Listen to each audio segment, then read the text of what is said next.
দেখুন, বলার মতো কিছু নেই তো। কি বলবেন আপনি?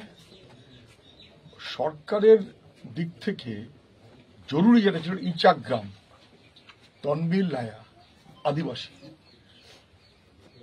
সুস্থ, ইনস্টিটিউশনাল ডেলিভারি হয়েছে, কোনো অসুবিধে কেউ কখনো বলেনি, ডাক্তারের রিপোর্টেও তা নেই। ভ্যাকসিনটা নিল, তারপরে মারা গেল সেদিনই। এবং শুধু এক জায়গাতে না, আরো এক জায়গাতে হয়েছে, আরো একাধিক জায়গাতে হয়েছে। ক্রান্তিটা সবাই জানেন।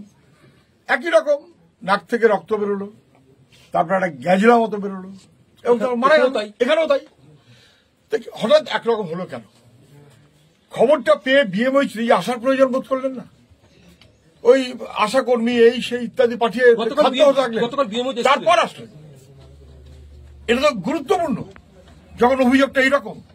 এবং তারপরে এসে বললেন না না, সবাই তো মারা যায়নি, একজন মারা গেছে, অত কিছু না। কত অপদার্থ!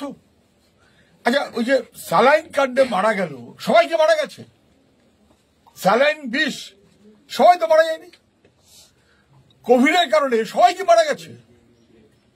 কোভিডের পরে ভ্যাকসিন নিয়ে তাতেও কি সবাই মারা গেছে? না, সে ভ্যাকসিন নিয়ে তো কোয়েশ্চেন উঠেছে। এখানেও এই ভ্যাকসিনটা কি ঠিক ছিল? দেওয়াটা কি ঠিক হয়েছে? আগে কি টেস্ট করা হয়েছে? আচ্ছা, তাই যদি হয় তাহলে পোস্টমর্টেম কেন করা হলো না? চেপে দিতে চাইছে স্বাস্থ্য দপ্তর ফেল। মানুষের কি হবে বোঝার দরকার নেই।